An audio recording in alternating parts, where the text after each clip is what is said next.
Hey Todd and Aaron, I thought I'd make a quick video here about the MacDon and a few tips about how to get it set up and working right for you. So I thought I'd show you a few things. This is how I usually run it in good dry conditions when things are going good, about B1/2 and about 2 on the downforce there.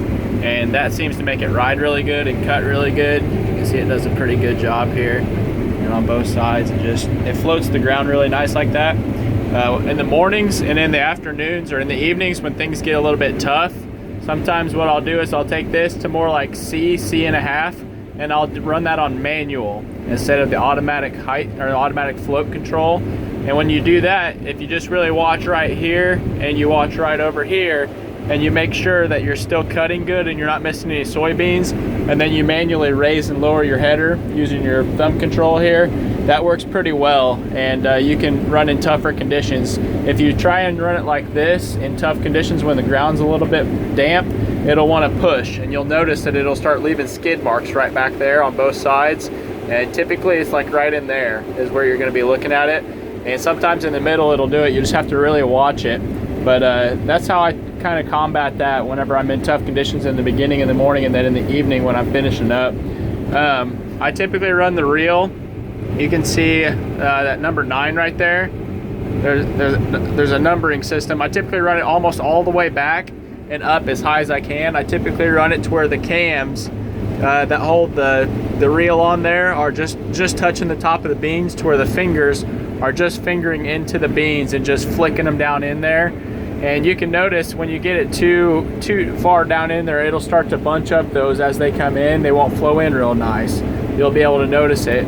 And they should just fall over and just come right in like that. And it just does a really good job. You can see how they're just falling over right there without having a whole lot of speed. On the reel, I typically run it just a little bit faster than the ground speed. So if you watch it, like if you were going to put your hand out there and touch the ground, it would be just a little bit faster than that, to where you'd almost be scraping it. If that makes any sense at all to you. But you don't have to run the reel speed real fast to get them to flow in here real nice.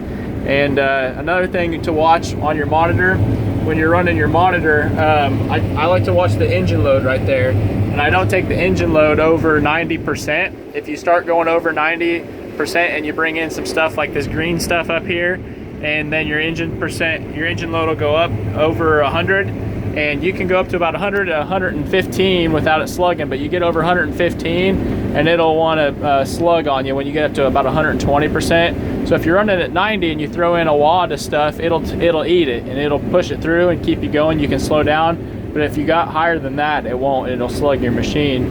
And so I don't even watch my rotor speed. I just watch engine load is all I ever watch. And this is I watch my tailings volume for my sieves, for my bottom and top sieve control. And then I like to watch my moisture and my yield, obviously, in the soybeans, and then my losses down there, the rotor loss, sieve loss, and then the tailings volume. So that's kind of how I like to run things. And if you guys got any questions at all throughout the growing season and you want to give me a call, that'd be just fine. Anytime, I'll try and help you guys out. So it'll be a nice header for you. You guys will like it once you get used to it. So good luck. We'll see you.